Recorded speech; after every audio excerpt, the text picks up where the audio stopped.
Visão geral da criação. Primeira parte. Muitos leitores ainda não fizeram uma imagem clara das gradações entre os primordialmente criados, os criados e os desenvolvidos. Em muitas concepções a esse respeito, ainda se percebe uma grande confusão. E, no entanto, tudo é bem simples.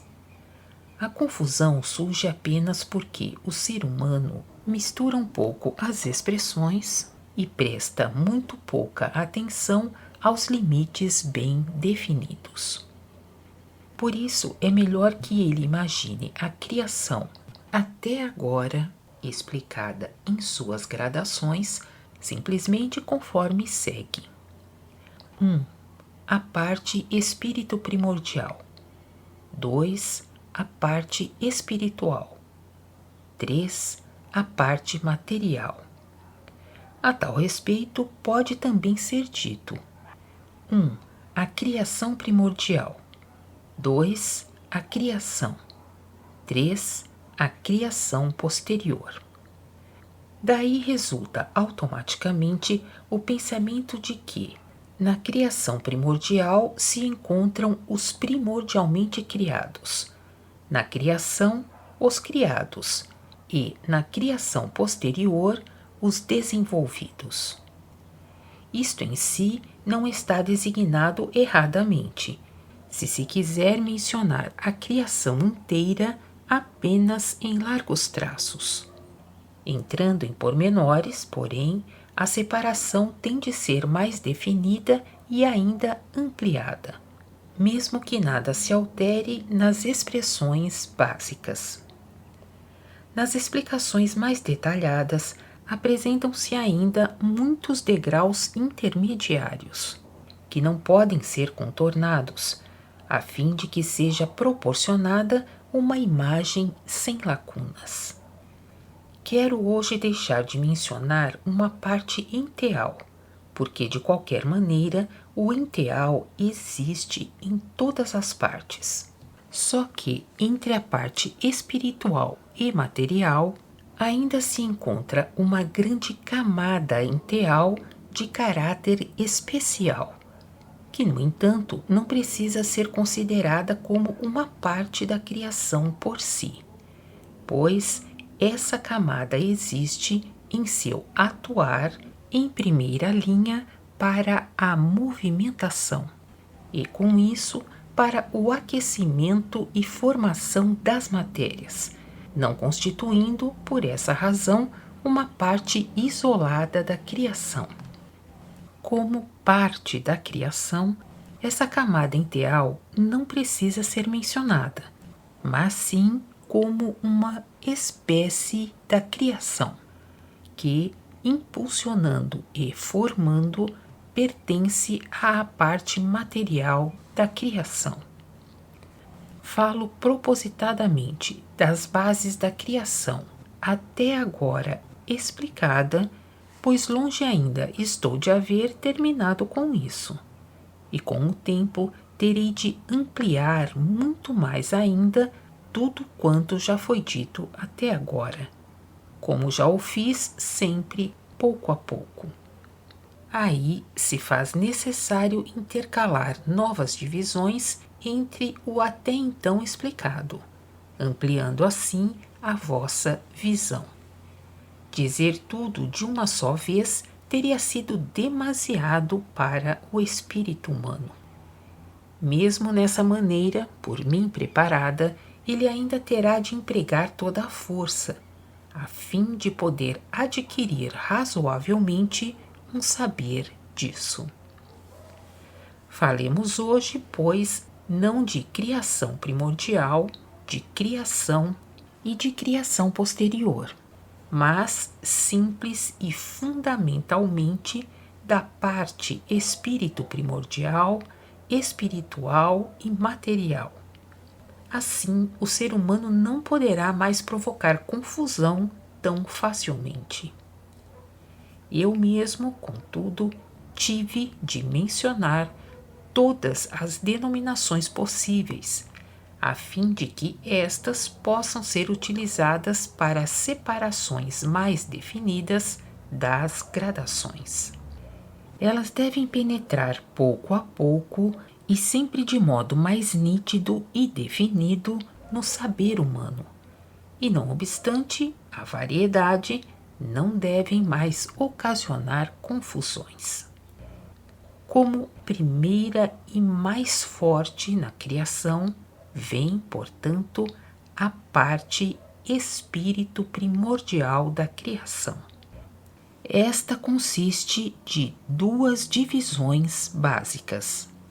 A divisão superior, mais elevada, do reino espírito primordial, encerra os primordialmente criados, propriamente ditos, os quais surgiram de imediato, plenamente maduros das irradiações de Parsifal, não necessitando nenhum desenvolvimento.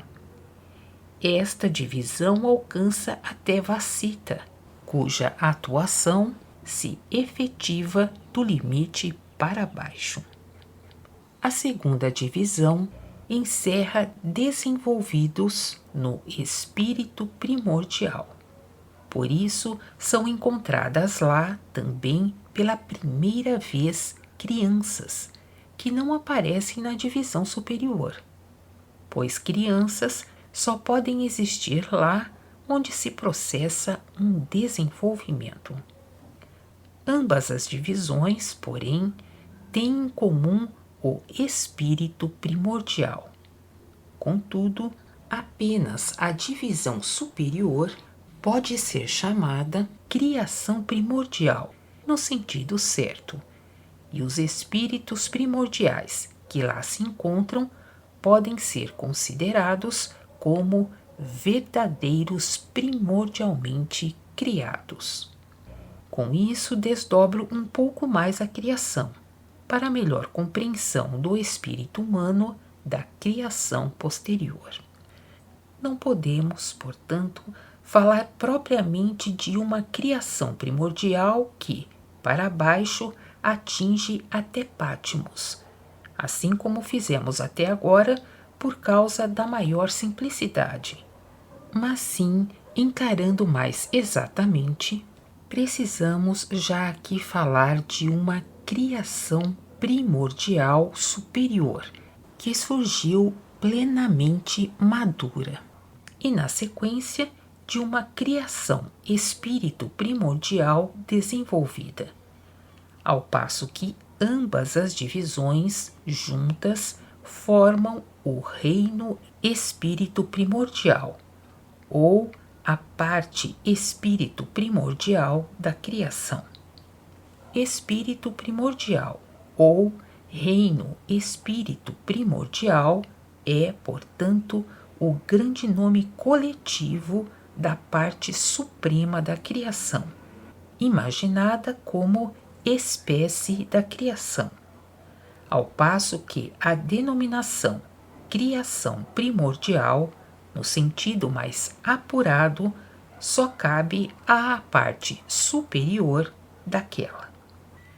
Se, pois, quisermos continuar penetrando no saber da criação, não devemos então mais considerar como, até agora, espírito primordial e criação primordial como um só conceito. A criação primordial é, sim, espírito primordial, mas existe ainda no espírito primordial também um mundo de desenvolvimento que se encontra abaixo da criação primordial propriamente dita, resultando, junto com esta, no reino espírito primordial, no qual, portanto, existem espíritos primordiais primordialmente criados que, sem transição, puderam imediatamente estar plenamente maduros, constituindo os mais fortes e mais poderosos, seguindo-se depois os espíritos primordiais desenvolvidos, que tem de iniciar a sua existência como criança.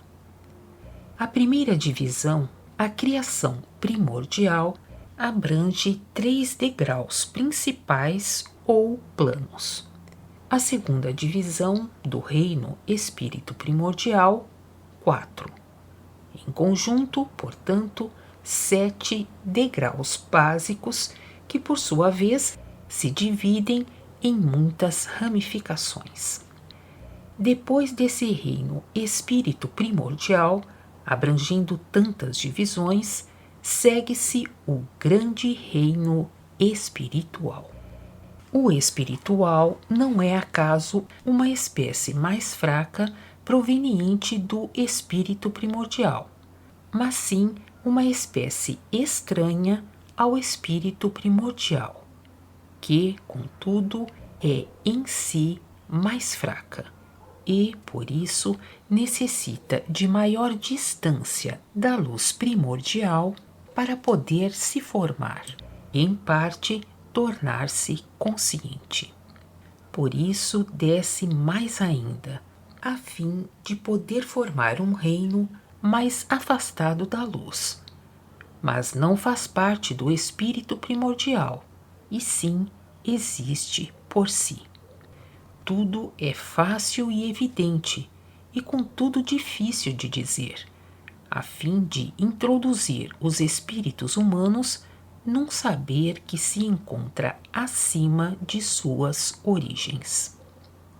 E, todavia, tendes agora de compreender as conexões de todos os acontecimentos, a fim de não balançar como um penduricalho ignorante no circular desta criação, como chocalhos dissonantes de um peão, porque não conseguis seguir quais crianças crédulas. A expressão tornai-vos como as crianças não quereis cumprir, e assim resta para a vossa salvação, como último de todos os auxílios, somente aquele único caminho, o saber da criação. Dela tendes de ter pelo menos tanto conhecimento que fiqueis capacitados a ajustar-vos ao vibrar consoante às leis, que, erguendo, vos eleva consigo, ou, destruindo, vos lança fora, para longe, como debulho na decomposição. Atualmente, o vibrar está reforçado para fins da grande purificação e sustentado pela onipotência de Deus.